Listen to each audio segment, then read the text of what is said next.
नाज़रीन, कल लाहौर में PTM के इजलास में एक फ़ैसला किया गया है कि हमजा शहबाज की हुकूमत को हर जायज़ और नाजायज़ हरबे के साथ कायम रखा जाएगा। गोगी साहब कहते हैं कि मोहब्बत और जंग के भी कुछ ना कुछ असूल होते हैं और आज के डिजिटल मीडिया के दौर में मोहब्बत और जंग लड़ने के लिए भी कुछ ना कुछ असूल व ज़वाबित पर अमल किया जाता है।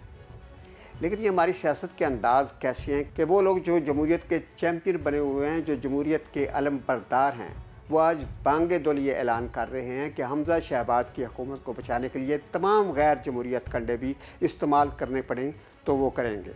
कल 14 जो जमातें इकट्ठी हुई हैं लाहौर में और ये सारी जमहूरियत की चैंपियन थी। हम इनको देख के सीखा हमने कि जमहूरियत होती क्या है। ये जमहूरियत इन्होंने हमें बताई थी।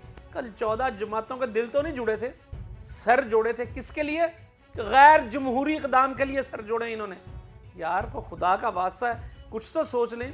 अगर आपने यही करना था, हम तो समझ रहे थे कि आप जो 14 जमातें जमा हुई हैं वो ये मानेंगी कि यार हम अपनी गलती और शिकस्त तस्लीम करते हैं। अब देखें पाकिस्तान को कैसे आगे लेकर चलना है। एक अच्छा मैसेज देते आपने सर जोड़े भी तो किस लिए? खुदा की कसम, कल के इस बात से तो हमें, मेरा तो दिल करता है कि मैं मतलब ये जमहूरियत का नाम पे वो 3 नाम भेज दूं। मुझे बताइए कि ये कहाँ की जमहूरियत है कि हम हर हरबा जो वो जायज़ है या नाजायज़ इख्तियार करेंगे। राना सनाउल्लाह साहब ने कह दिया हम 5 MPA हमारे इधर उधर कर देंगे इनके। ये मुझे बताइए कि ये बकरा मंडी लाहौर में इन्होंने लगा रही है। बड़ी तो गुजर गई भाई, अब बकरा मंडी फिर लग गई है। कुछ लोग तो ये भी कह रहे हैं 25 से 50 करोड़ रुपए की ऑफर की जा रही है। क्या तमाशा यार। छोड़ें, जमहूरियत का नाम लेना छोड़ दें। फिर यहाँ पे इसका मतलब है फिर मार्शल लॉ ठीक है। आप अगर ये इस तरह ही करनी है तो फिर मार्शल लॉ लगा दें। फिर आप उसके मार्शल लॉ के खिलाफ क्यों होते हैं? आज आपके मफादात को जिक पहुंची है तो आप ये शुरू हो गए कि हम हर तरीके से कुछ भी हो जाए हमजा शहबाज शरीफ साहब को आपने बनवाना है। भाई होना तो ये चाहिए था। आप इतने कादावर शख्सियात हैं, आप सियासत के पाकिस्तान के पिलर हैं और आप ये कह रहे हैं हमने हमजा शहबाज को बनाना ही बनाना है। हाँ, ये कहते कि जो जीत गया वो सिकंदर में उसके साथ होंगे।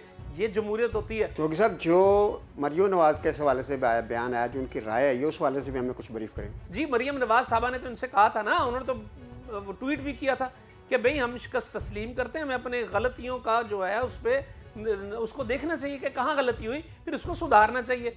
अब कल के इजलास की भी सुन लें। मरियम नवाज साहबा कल के इजलास में जो फैसले हैं वो सख्त नाला है।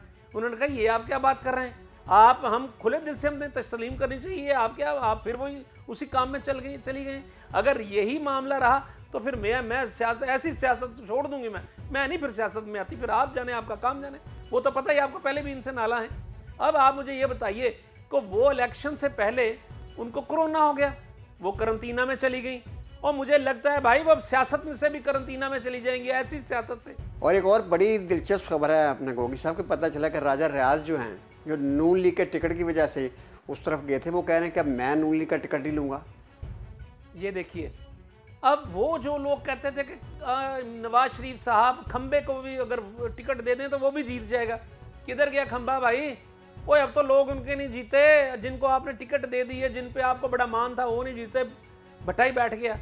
यानी नून लीग की टिकट इतनी टका टोकरी हो गई है कि राजा रियाज साहब जैसे बंदे भी अब कहते हैं जी सानू नहीं जरूरत है दी, देख सोचांगे। कल तक जो बंदे एक टीवी प्रोग्राम में बैठ के कह रहे थे हाय अभी तक तो मैं तरीक़े इंसाफ का हूँ इसलिए अपोजिशन लीडर हूँ, तो हजूर मैं अगला इलेक्शन नून लीग की टिकट पे लड़ूंगा, अभी मैं तरीक़े इंसाफ का हूँ।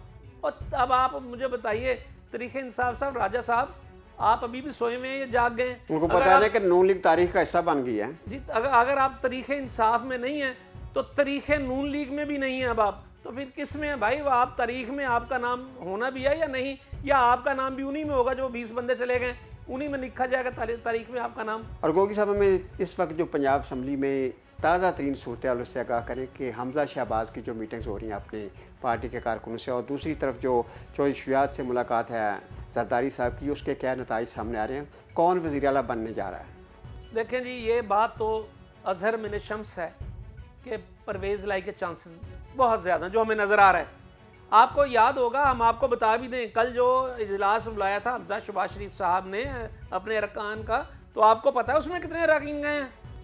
140। और किधर गए 176, 186, 176? तो आप दावेदार थे, आपने बल्कि 197 तक थे आपको पिछली दफ़ा।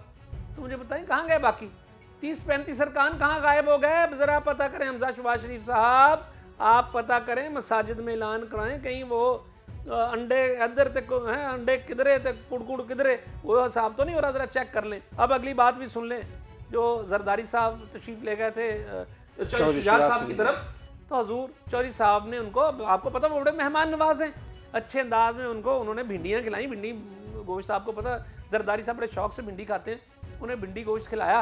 उन्होंने कहा जरदारी साहब बात यह है, ये मेरा भाई है, इख्तलाफात हमारे हो जाते हैं, इख्तलाफ राय और चीज़ होती है, इख्तलाफात दूसरी बात है जो आप देख रहे हैं, मैं अपने भाई के साथ खड़ा हूँ। तो इसके बाद वो जो 10 बंदे हैं वो भी इधर ही आके गिर गए।